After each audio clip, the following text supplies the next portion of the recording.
Okay, it's interesting because whenever I go out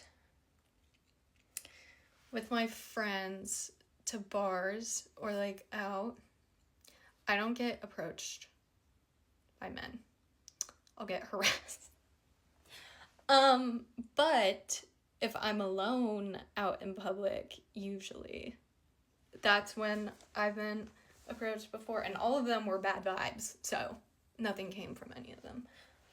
But I was like observing the last time I went out how the men around me that I didn't know how they were looking at me and interacting with me, and my perception on male attention and validation has greatly like changed over the past year, and I think I just have a different energy now too. I think it's not that I'm like confident all the time, but I would say like I've high self-esteem now, and I think that men can sense that from me, from the way that I speak and talk to them, and in the way that like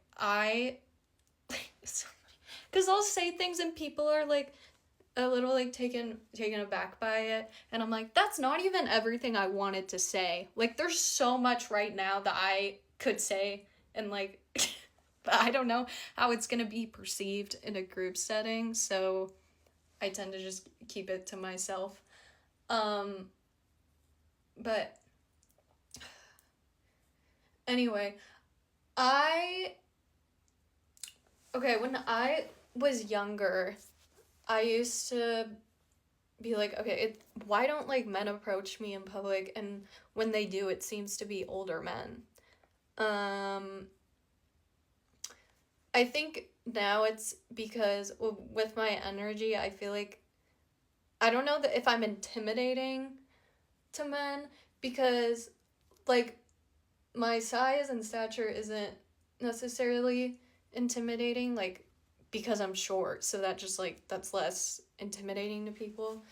But I think when men look at me versus when I open my mouth is very two different people, I think. And I get this a lot where men will just stare at me, and like I can feel them like looking at me, and I know they are because every time I'll look at them and then they're looking at me, it's like I feel like most people actually like have this. It's kind of, I think it's like an evolutionary thing where we can feel when something's looking at us.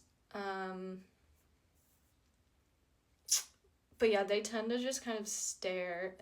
They don't like actually come up and ask to buy me anything, or like offer to pay for a drink, or like ask for my number, nothing like that. And it doesn't mean like I would give it to them if they asked, or like that if a guy does come up to me, like it's immediately good. That's not what I'm saying. When men approach me, I immediately put them in the jail category, and then they gotta work their way out. I forget who on here taught me that, but I like doing that.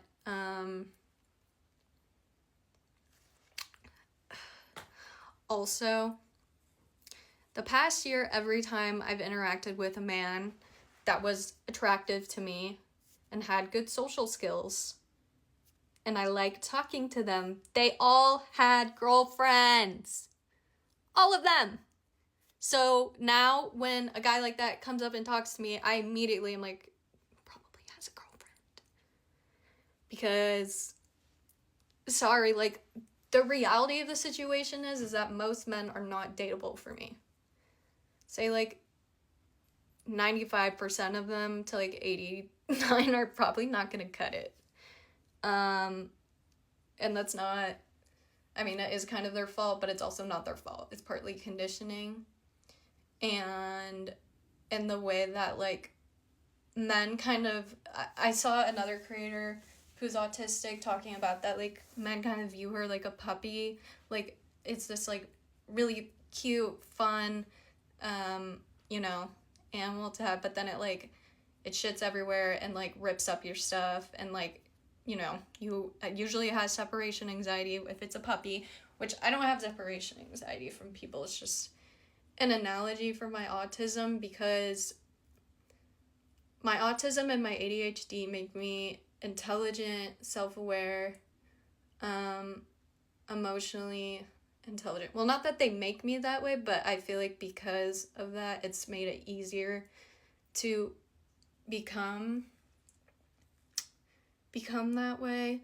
But men tend to like infantilize me a bit, or like kind of like pedestalize me, and then when I don't match up to the expectations they had in their head of how a woman like me should be or act, or because I don't want kids, and I'm pretty sure I don't want to get married,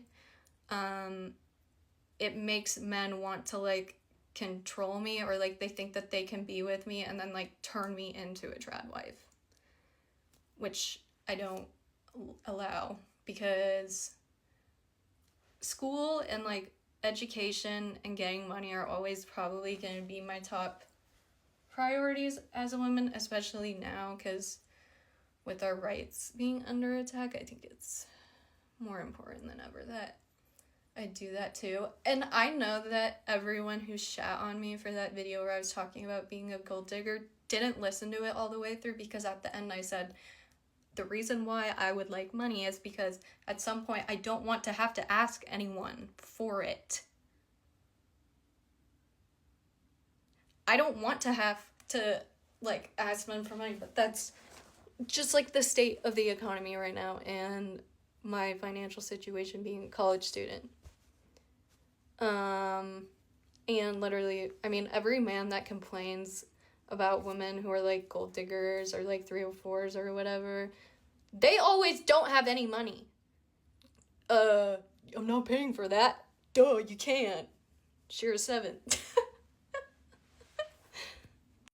The main issue that I've run into when I date men is that they don't know how to emotionally regulate, because they're never taught to by like general society, and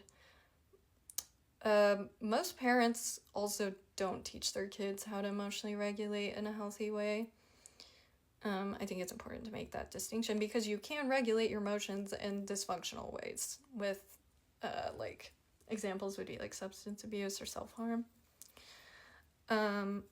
But going back to like them, I feel like when I get infantilized or like pedestalized, and it's like kind of rooted in the manic pixie dream girl trope,